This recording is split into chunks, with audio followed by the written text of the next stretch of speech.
আসসালামু আলাইকুম এভরিওয়ান। আমি এসএসসি ব্যাচ 2026। আগামীকাল আমার বাংলা প্রথম পত্র পরীক্ষার আমি ঘুম থেকে উঠেছি 9টা 45-এ। কতই না লেট উঠেছি আমি। তারপরক্ষণই চোখ পড়লো এই কবুতরের দিকে, যে নিজের লাইফটাকে কি সুন্দর মজা করে উপলব্ধ করতেছে। তাকে দেখে আমার নিজেরই জেলাস ফিল হচ্ছিল। দেন ওসব বাদ দিয়ে আমি পড়তে বসলাম। পড়ার মাঝখানে কিছুক্ষণের জন্য নাস্তা করলাম। নাস্তা শেষ করে আমি আবার পড়াটাকে কন্টিনিউ করলাম। 2 ঘন্টা পড়ার পর আমি একটু বারান্দায় গিয়ে ঠান্ডা আবহাওয়ার মজা নিচ্ছিলাম। দেন তারপর আমি চলে গেলাম আমার স্কুলের সিট দেখতে, যেখানে সিট পড়ছে।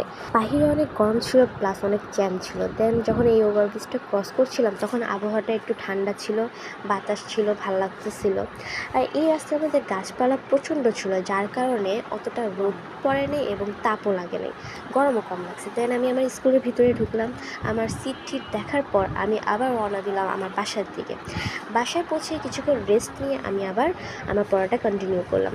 আনুমানিক 3 ঘন্টা 3.5 ঘন্টা আমি পড়লাম। এর মাঝখানে তেমন তার পড়া শেষে কোনো ক্লিপ নেওয়া হয়নি, আর পরের দিন সকালে আমি কোনো ক্লিপ নিইনি। জাস্ট খালি এই ফাইলটা গোছানোর একটা ক্লিপ নিয়েছিলাম।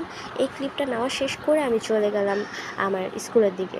দেন স্কুলে হাঁটাটা আমি দেখলাম জ্যাম, প্লাস হইতেছে ওয়েদারটা একটু ভালো ছিল, কিন্তু তার পরক্ষণেই আবার রোদ উঠলো। এই রোদে ওঠার কারণে এত গরম লাগতেছিল, কিন্তু কিছু করার নেই, এভাবেই যাইতে হয়েছে। দেন তারপর স্কুলের সামনে কোনো ক্লিপ নেই, আসার পথে একটু নিয়েছিলাম।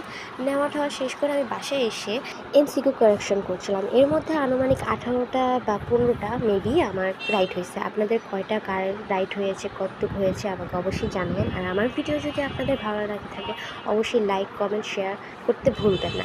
এবং আশা করি আপনাদের পরীক্ষাটাও ভালো গিয়েছে। আজকের জন্য একটু কি ভালো থাকবেন। আল্লাহ হাফেজ।